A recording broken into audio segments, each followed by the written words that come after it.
What's up, folks? How you doing?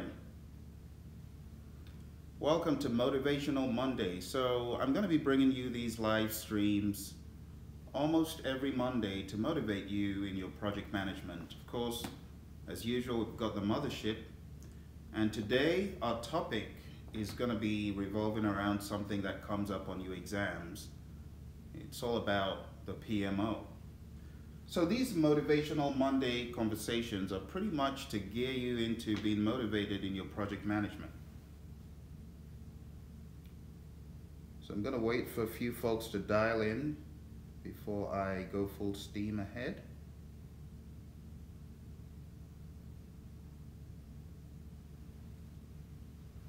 I know lots of folks have their PMP exams coming up this week. You're probably wondering, the PMO, what am I going to expect regarding the PMO on the exam? Hello V9 Sands, how you doing? Welcome to Motivational Monday. So we're going to get motivated, going to get fired up to do whatever we're doing, whatever studying we're doing, whatever strategy, we're doing. So I call it Motivational Mondays because Monday is always a very difficult day of the week for people. They've had a great weekend. They're trying to get back into the grind. They're trying to, I hear you. It's all by the grace of the Almighty God if you believe in Him. But a lot of people, they tend to just, max out on Monday morning. They're maxed out. They've had a good weekend, but they just can't deal with what comes at them. They can't deal with whatever is thrown at them. So, I mean, some people, they go into, I should say, meditational mode. They're able to meditate, they're able to focus, and through meditation get through the week. Other people, have different religious inclinations to help them get by. But one of the things I would like you to do right away for your Monday is this. It's the big P word. Plan. If you fail to plan, what are you doing? You're planning to fail. So whatever it is, if you're planning to take the PMP exam, if you're planning to start a new job, if you're planning to move, whatever you're planning to do, make sure your plan is down in a formal document, formal to you, something that you put on a piece of paper, something that you put on a whiteboard like this, something you put on your wall. Because a lot of the trepidation of the unknown comes from a lack of planning. So if you can plan, the steps A to Z, put it on paper, it's a lot better than nothing, trust me. I'm going to dial in here just to make sure that I'm seeing any chats coming in. So bear with me as I do that. And I'm putting these out pretty early because I have a lot of students who are out there in the EMEA region, Europe, Middle East, Asia Pac, and I really want to make sure that they don't miss these, okay? So start off by planning. One of the great things that the world has given us is Post-it notes. Just start with Post-its. Use a Post-it for each task or each endeavor you want to achieve, or each step of your plan, each knowledge area, okay? So today is going to be a little bit shorter than the last session we had, and I'm going to be covering one topic, just one topic. It's the Project Management Office. So I'm curious to know, do you guys have PMOs? Is there a PMO in your office, in your firm, maybe somewhere in your firm? If you can chat in, I'd like to know what exactly your PMO is doing, how they're doing. Are they doing a good job? So V9 Sands, remind me, are you in construction or are you in IT or something else?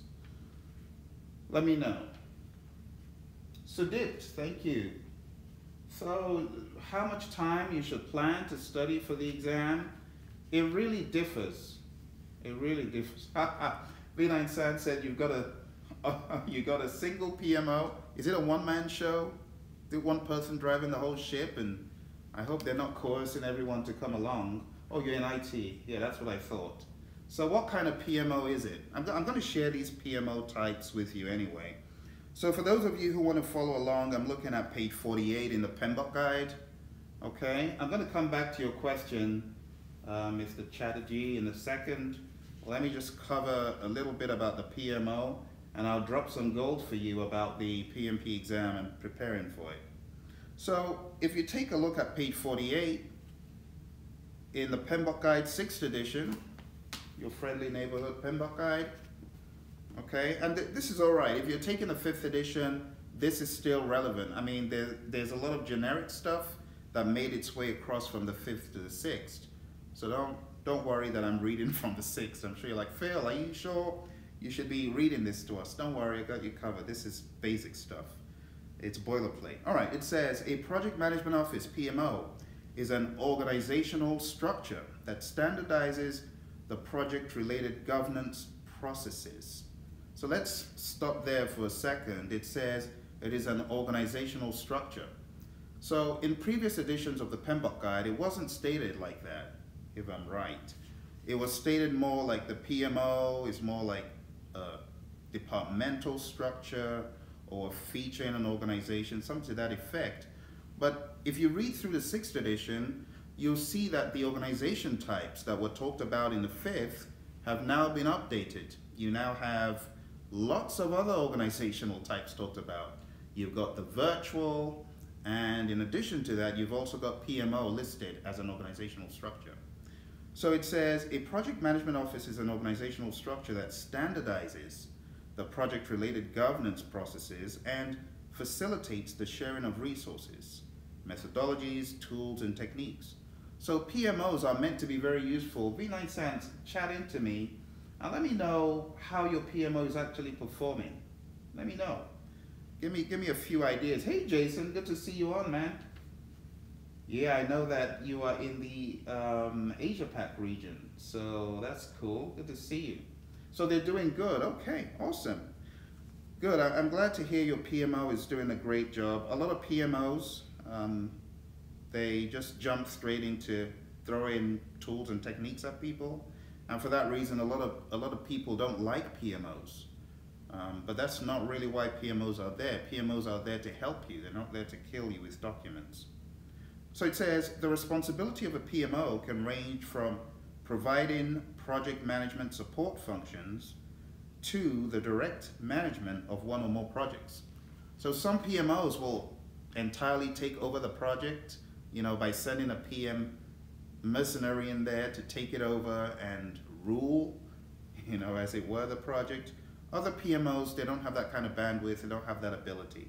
So it says there are several types of PMOs in organizations. Each type varies in the degree of control and influence it has on projects within the organization. So what they're saying in essence is you've got a continuum of PMOs. You've got a very, very low control PMO and a very high control PMO and everything else in between. So it's hard to categorize which PMO yours falls into, but you'll get an idea of whether it falls more into supportive or more into controlling. So let's read the PMO types here on page 48. First one here is a supportive PMO. So these PMOs are just trying to support you, they're trying to help you, they're trying to get you by. They're not trying to come in and chokehold you and do an audit on you. They're there to make life easy as possible by providing what you feel you need. Okay, so it says, supportive PMOs provide a consultative role to projects by supplying templates, best practices, training, access to information, and lessons learned from other projects. So is your PMO a supportive PMO? I'm kind of curious to know what kind of PMO. So V9San says he's a one-man show. Okay, and managing the show very well. He's been here for a long time now. That's very interesting, and it just shows you that a PMO does not have to be an army of 20, 30 people. You know, a lot of organizations shy away from even establishing a PMO or establishing some form of governance of projects because they feel that it's going to be so labor intensive. If only they could learn, as your organization probably has, that you can have an individual who is very supportive and helping you out in the firm, just pointing people in the right direction. You know, some PMOs that we've worked with, that Praizion has worked with, they say, we need help. We need people to be trained, but we don't want to be sending people for training every week. So can you help us to build a cookie cutter course that will cover Project Management 101? Or sometimes they say, can you take our methods and just train them in such a way that a newbie will come in and see the kind of tools and techniques available. And the PMO sets up a repository. People go to the repository to draw the tools and techniques they need for various projects. Very low maintenance, very low maintenance. So similar to what you're saying, V9 Sands, you know, we've had people just set up a supportive PMO. They don't want to rock the boat. They just want to help people in a minimalistic way, you know, and they make the tools and techniques and stuff available online. And I've seen this from government to private, you know. In addition to this discussion, it might interest you, and I think I tried to do this in my last chat. I try to chat in the CDC's website, and I keep referring people to that site. One, it's government money. If you're in the US, it's government. But they've got some really great tools and techniques. I had a student say, Phil, I'm trying to set up a PMO in my firm. People are looking at me as a big kahuna. I'm a PMP. Good Lord, I don't even know where to start from. So I directed him to this site to get some templates, but more importantly, it starts with an orientation of what a PMO is and what a PMO should do. So that's the supportive PMO. It says, this type of PMO serves as a project repository. So it serves as a repository for the tools, the techniques, the information that's needed. It says, the degree of control provided by the PMO is low. So if you're on the exam, for example, you get a question, this PMO serves as a repository. What kind of PMO is it? Hey, you should know it's a supportive PMO, all right? So let's see if we got any chats come in.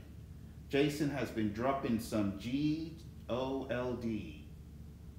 Some of the things I got confused with about PMOs regarding the exam is how it related to weak, strong, balanced, and manage human resource management, acquire, develop, manage project team, and change control. Those are very good points, Jason. So we're going to be covering some of those. I'm going to come back to that question or that point. Very, very good. Mr. Chatterjee, you asked about how much time to dedicate to your studying as being Planning 101. Big thing you want to do is gauge your velocity first. You want to gauge how rapidly you are covering the content. Are you covering the content really rapidly? Or are you slow in covering the content? Are you covering it and retaining it? A good test of how you retain the content on the exam is to go through a knowledge area and then provide yourself with a blank piece of paper or a whiteboard, and then begin to dump what you have studied or what you have assimilated. And just check, how much did I really assimilate from that? Was I really getting it or not? You know, how many of the tools and techniques do I remember relate to this process without me opening a book? You know, how many of these can I explain? You know, those are gauges. If your level, if your velocity is very high, you're going through at a rapid rate, maybe covering a knowledge area a day, in my mind that would be quite fast. But if you're covering 2 or 3 knowledge areas a day, my goodness, you're going really rapidly. And you're raking up those hours, okay? You're raking up the hours, and at the same time, the knowledge is being retained. I'll give you an average benchmark from the industry, how much time my champions who study for the exam, you know, people that I've seen achieve great success, on average, in the 2 months leading up to the exam, they put in anywhere from 100 to 200 hours. So my question to you is, how many hours are you currently putting in, and how do you distribute those hours? Okay, and this is 2 months. I'm not talking about 2 years, because there are people who spend 2 years, 3 years, 7 years. There was someone I know who spent about a decade trying to kill this beast. So it really depends. If you put in on average 2 to 4 hours a day, and you might want to go watch my video, how to study PMP for 4 hours a day. If you study roughly 2 to 4 hours on a weekday, and then on a weekend, if you hit roughly 10 to 15 hours, I think you'll be doing a really great job. And I'm not talking about deceiving yourself by, sitting down and you're nodding off and waking up, or maybe you wake up and you find your head smack dab on the PMBOK guide. That's not what I'm talking about. I'm talking about full focus, full attention, optimized, I'm talking about if you're droning off or if you're hearing Phil droning on, or you feel drained, your energy is draining out, you might want to get up, get some coffee, or go for a walk, come back fresh, go out into the cold. If the cold wakes, like me, when I study, if I can maximize cold, I will use cold. I'm kind of aggressive when it comes to my studying for anything. I won't just sit down there if I'm not getting it into my system. I'll kick myself off that chair, go out, get some, or go for a dive or a swim, and let that shock factor wake you up. That's what I do. So you have to be aggressive with yourself as far as being at your optimum when you are studying. Don't study 4 hours if only 1 hour is productive out of those 4. Make sure you're at your peak performance. So roughly 4 hours, I would go definitely. This would be my sweet spot would be 4 hours, but I've also had students who say, Phil, don't kill me, I can only do 2 hours. That's all right. Personally, if I were you, if Phil was you in your head, Phil will go for 4 hours a day, all right? So I'm talking about weekdays. This is weekdays. Not in a week, but weekdays. So if you count, Phil is targeting about 20 hours weekdays. And I'm talking about doing everything under the sun. Talking about studying, taking mock exams, using flashcards, Jason dropped some crazy gold in an email. I don't know if you guys got Jason's email, but he dropped some gold by sharing with you a JPEG of flashcards. Jason, do you want to chat about that if you can? Can you just shoot 1 or 2 messages about how you use flashcards? Because he went all out. This was not about, oh, I'm going to go on Amazon and buy flashcards. No, this was, I'm putting together my own flashcards. I'm putting together flashcards by process group, and it was very organized. So if Jason could share that, that would be really great. So you want to use everything that you've got: flashcards, books, study guides, audio, video, my 40 Days to PMP exam series, if you haven't already, tune into that. And then on the weekend, you got to be crazy. I would say on my Saturdays, Mr. Chatterjee, I would probably be putting in about 12 hours on a very good Saturday. At a minimum, I would be putting in 8 hours. You've got to be aggressive, with this stuff. These hours, you have to burn them down. They're there. They're not going to go away. These hours are there. The question is, how quickly are you going to burn them down from the 200 point to 0? How quickly are you going to do that? And this is on average. I always go for the higher end to challenge myself, so challenge yourself by going for the higher end bits and pieces. All right, so I'm sure Jason, he'll come back on. Jason, if you're there, please let us know what you think about us sharing that information with other people. I'm sure Jason wouldn't mind, but let's find out from him. All right, so I hope that answers your question, Mr. Chatterjee. Does that help?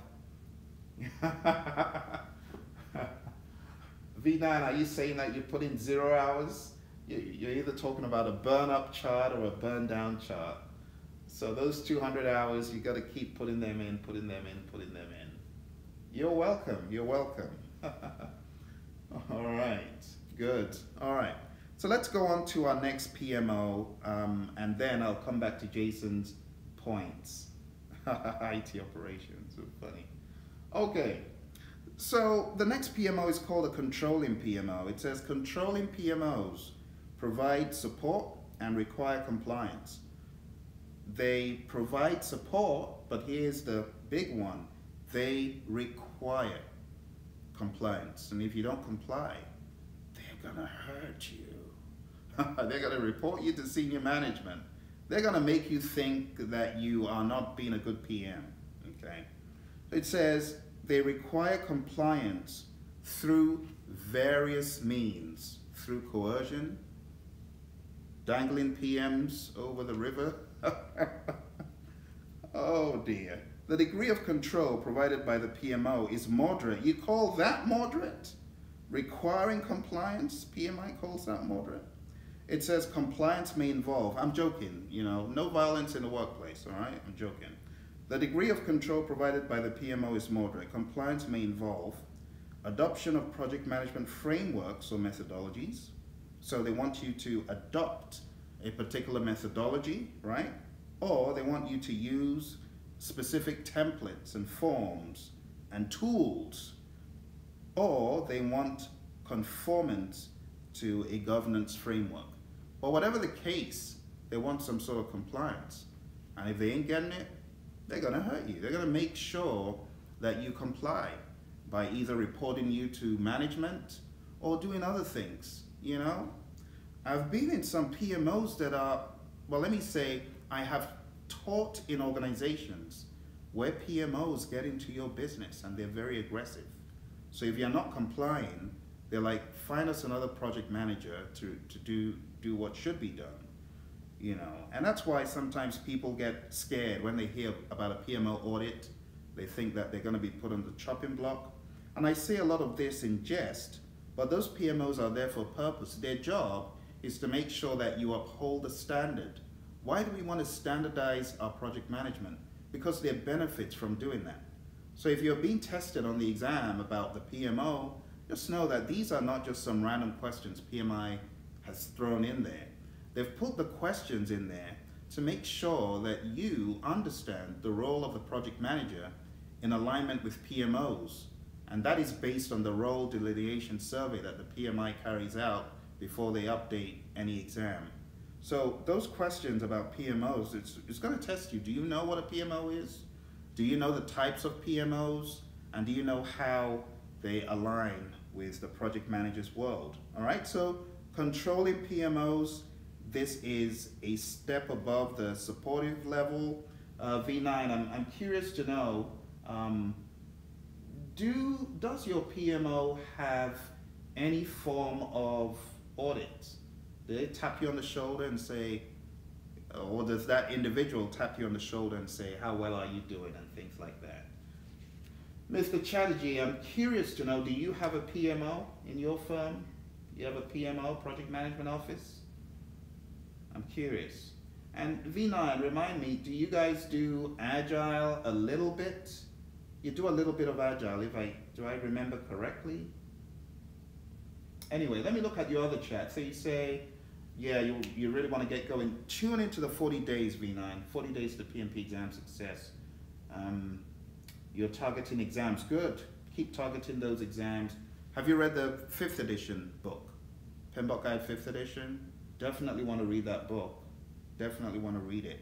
And don't read it in order, read it out of order. You know, use post-it notes to mark where you've read and highlight, and you know, just have a party with the book.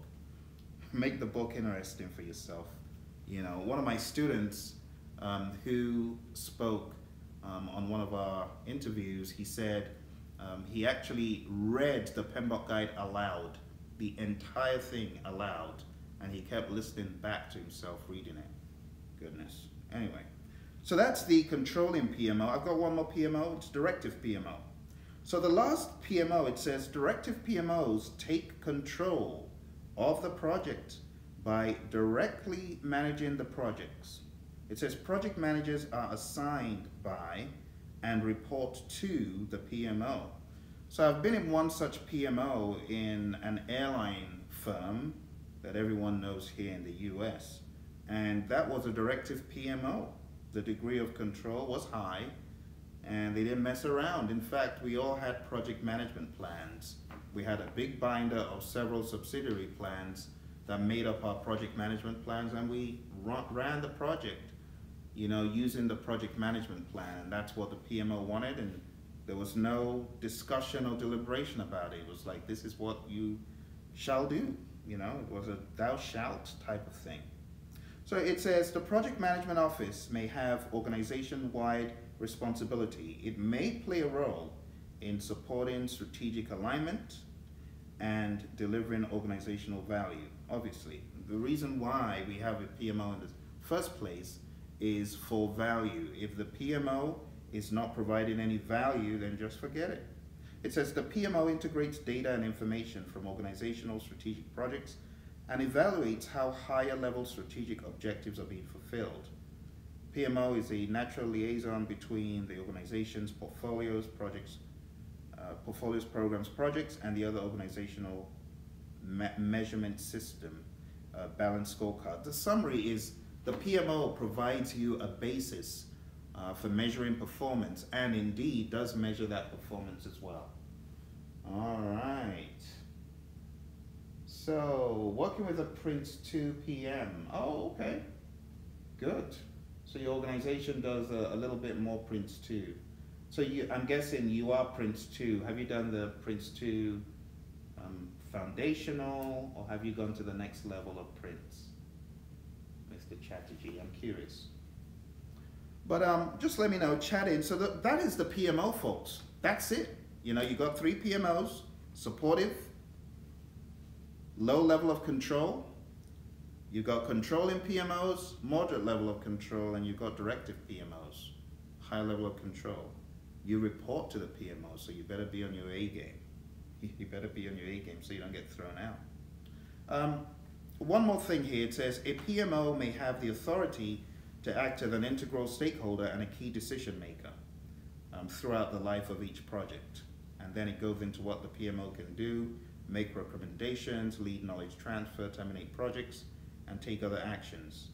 And it says the primary function, this on page 49 of the 6th edition, primary function of the PMO is to support the PM in a variety of ways: managing shared resources, identifying and developing project management methodology, everyone knows that, methods, tools, and so on, to provide coaching, monitoring compliance, developing and managing policies, procedures and templates, and coordinating communications across projects.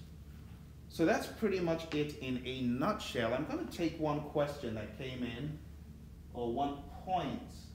Jason was very kind to share this question or this comment. So let's read what Jason says here. Jason says, some of the things I got confused with about PMOs regarding the exam is how it related to weak, strong, and balanced matrix. So let me just say that in a weak matrix organization, if there is a PMO in such a firm, that is likely to be just a supportive type of PMO. They're just providing templates and tools. There's definitely no compliance.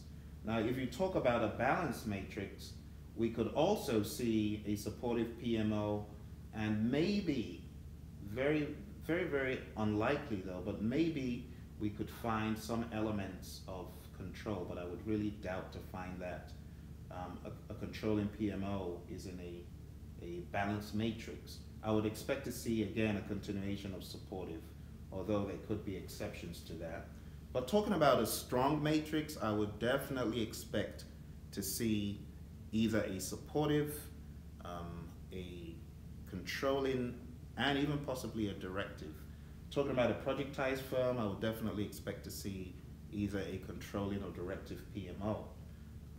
And that, I mean, it could differ. You may as well also have a supportive PMO, but I would expect higher levels of project management control and structure in those firms. He also says, manage human resources, acquire, develop, and manage project team. So again, there's really no tight correlation between PMOs and acquire, develop, and manage, except you do indeed have PMOs that get involved in that. So in a PMO that is more directive, the last type of PMO we talked about, it says a project management office may have organization-wide responsibility.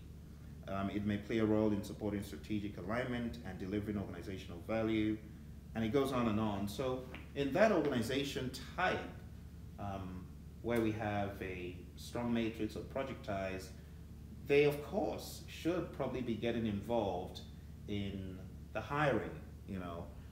To give you the example from the firm I worked for, the airline company, when I went for the interview, it was really more of the PMO interviewing me. The PMO organized the interview. They had a program manager there. The funny thing, the functional manager that was in the firm didn't even appear to have a lot of power. The functional manager who was there did not ask a lot of questions. The functional manager was quite silent. So on day one, when I showed up for work, I was a little bit amazed. Oh, so I work a lot more with the functional manager, but during the interview was conducted more from the PMO side. In fact, the PMO asked me majority of the questions.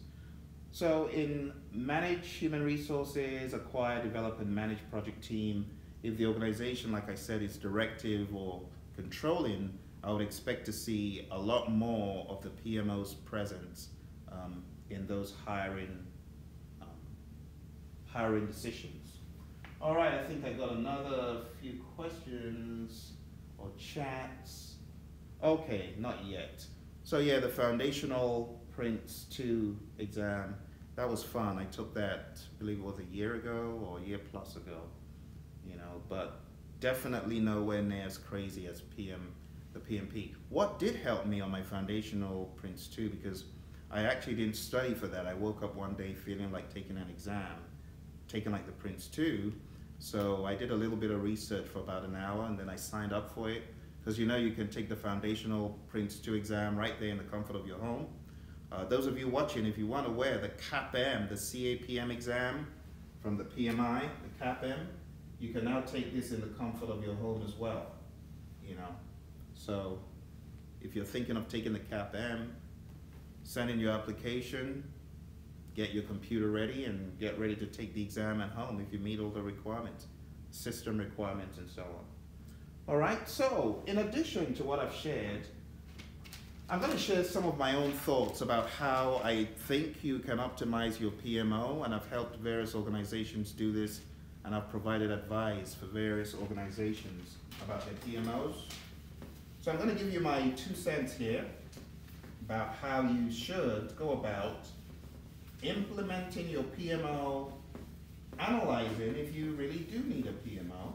I think every organization should have a PMO, because where there is no governance or where there is no vision, as it says, the people perish. A lot of people have no method for managing projects. So it's unfortunate if an organization says, we don't have time for that, we don't have money for that, and then your projects are not maximized. Yeah, people are coming in on budget, yeah, people are delivering whatever you wanted, but you are not optimizing. You're not taking advantage of lessons learned. You're just pouring money into a wastebasket. Because that is equity. You've got people working on projects, knowledge is being acquired, those lessons learned should be gleaned and shared. And one of the big responsibilities of PMOs is to share this knowledge.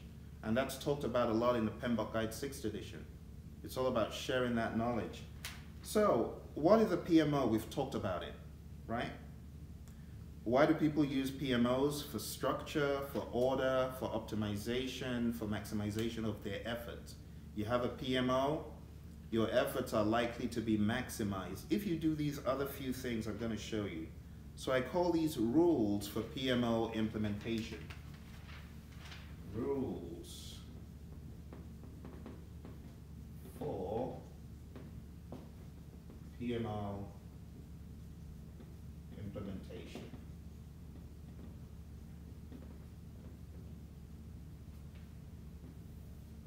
These, of course, are my rules. These are not tested on the exam.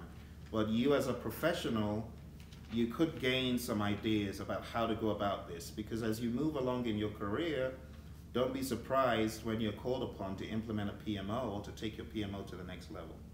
All right, so the first thing that I would recommend anyone does is to first of all define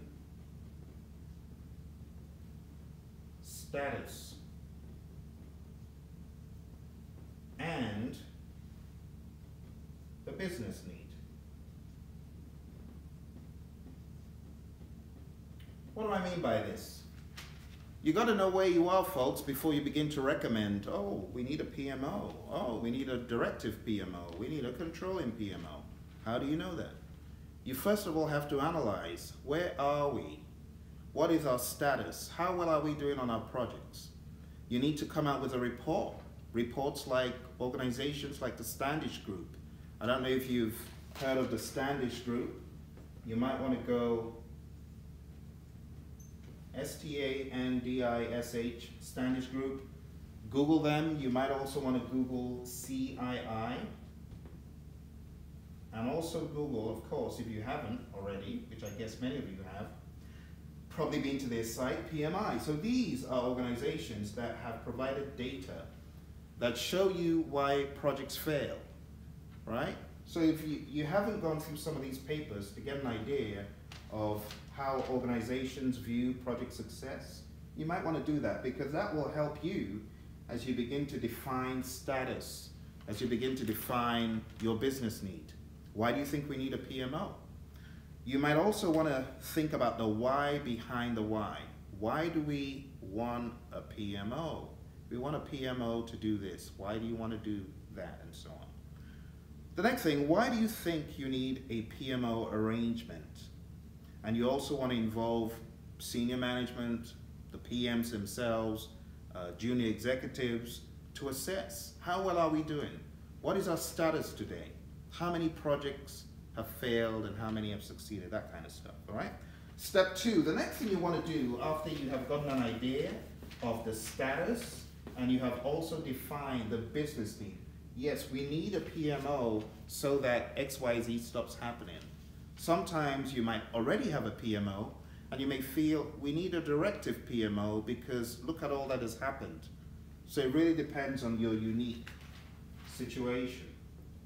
The second thing that I would advise you to do if you're trying to set up a PMO is to really come up with some reliable KPIs, and observe over time, or you want to measure the effectiveness and examine historical information, if there is historical information, to create a problem statement of sorts.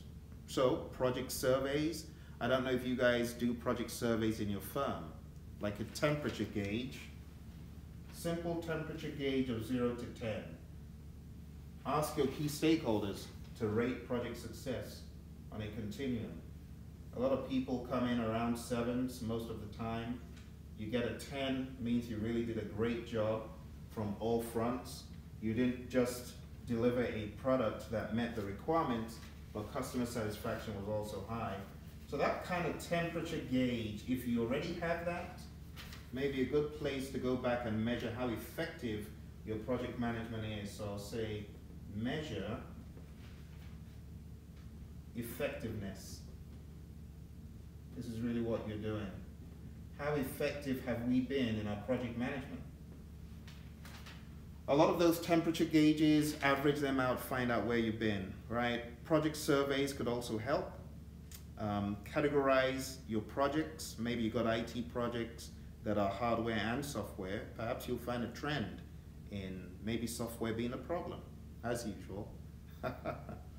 Don't be mad at me, I'm just joking. So find out where the problems have come from, success, failures, how did those projects succeed? And the reason why you want to measure where you are today is you want to aspire for even higher than where you are today, all right? Next thing, step 3, you want to analyze the success criteria.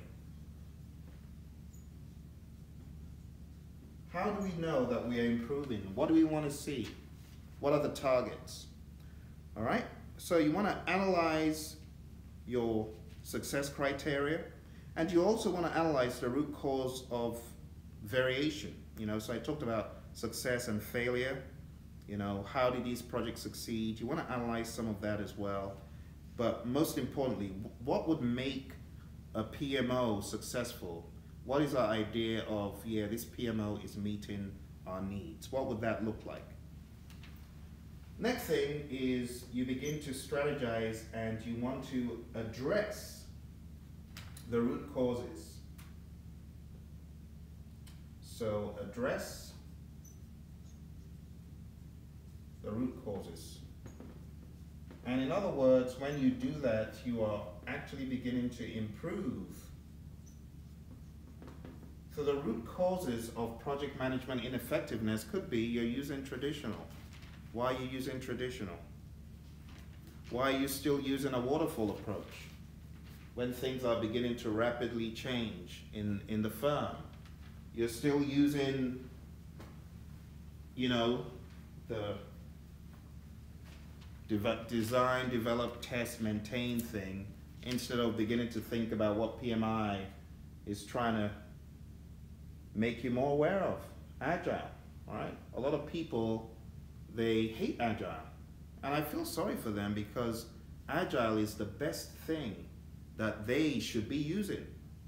Waterfall has its place, right? Fully plan driven has its place, but so does Agile. High degrees of change require Agile. I remember a project I worked on for a particular firm, and this was the only thing that cut it. Without this, we would have been on the treadmill for eons. I don't know if you guys have heard of the failed FBI project. That was fun. I had fun teasing them when I taught them about that project. You might want to look for the VCF project, Virtual Case File Project, and what a mess it was until Agile saved the day, pretty much. You might want to go read that up. So you want to make sure you're using the right thing, and you want to address the root cause. Oh, we're using the wrong set of tools, or we're too controlling. People need some flexibility and some fluidity in this firm. Maybe your firm is better with a supportive PMO. Maybe things are so variable that you're better with a supportive PMO. So you need to be wise when you're recommending things and addressing the root causes. I would also suggest in this step, you want to build a team, a coalition, to take a look at how to improve, okay? Step 5 is you want to sustain the good things you've done. So if you come out with your improvement strategy, implement the strategy with a team, and then the last step is to sustain and improve. Remember, plan, do, check, act. The problem with a lot of organizations that I've seen is someone gets riled up about projects and about PMOs, and then they implement a PMO, and then before you know it, the PMO begins to fall flat. Why? Because they're not sustaining. The most important thing isn't the implementing the PMO, it's the sustainment and the improvement. And a lot of this stems from the education. You have to educate your people. You have to let them know, hey, this is why we're doing this, and so on. All right, so with that, we have come to the end of our, should say, PMOs and Marvelous Mondays, or should I say Motivational Mondays. Marvelous Motivational. All right, so thank you very much for your audience, folks. If you have any questions, please chat them in. I want to make sure I got all of your questions. Did I get your questions? You got any more questions? Best not to schedule the exam until you are averaging 80% or better. That's true, Jason. Very good point. Very good point. Don't just schedule the exam in a hurry, Mr. Chatterjee. Okay. Jason says it depends on how well you retain information. That is absolutely correct. All right. Oh, okay, great. Well, thank you very much for those additional. So Jason, I believe Jason is all the way in Asia Pac right now. You know, he's somewhere towards the, you know, China region. You might want to send him an email. I don't know how he's going to do that. I know Jason is probably quite attached to his handwritten postcards. But what I would say, V9 Sands, is go through the process yourself.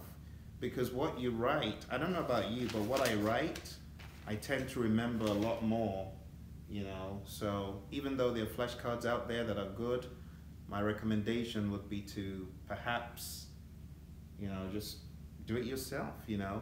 This is what I would suggest. I don't know if you've, let me type this in here. I don't know if you have downloaded my PMP cram list.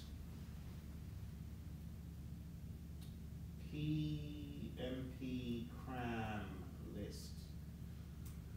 So I have all of the tools, techniques, inputs, and outputs on my PMP. Oh, good. Why don't you make a card for each of those line items? Accepted deliverables, going down from alphabetically from A all the way down to the last one, and then do that for tools and techniques.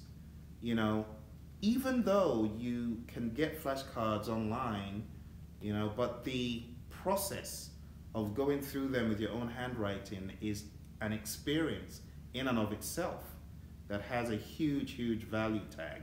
You're gonna get a massive amount of value from writing it down, and you're like, oh, I hadn't even taken note of that word before, what is it? Like a student of mine studying for the exam and doing exactly what I mentioned, but this time, instead of going through my PMP cram list, she decided to go through the glossary in addition. And she comes across a word, hammock activity. What on earth is a hammock activity? So as she goes through it, she finds a new term. And she was so happy she did, because she felt without those terms she went through, she wouldn't have been able to tackle certain questions. You know, so I would say go through the process on your own.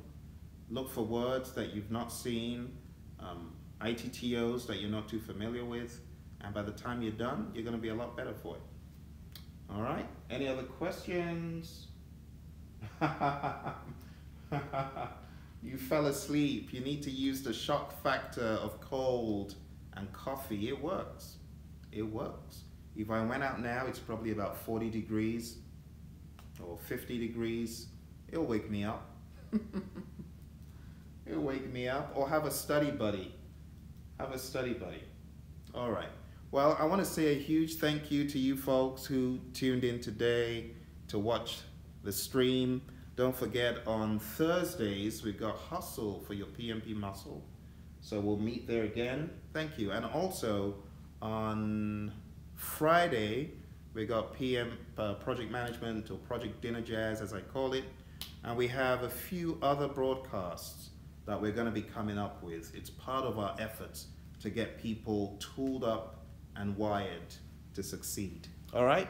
Well, thank you very much, and I'll speak to you guys hopefully soon. Bye for now.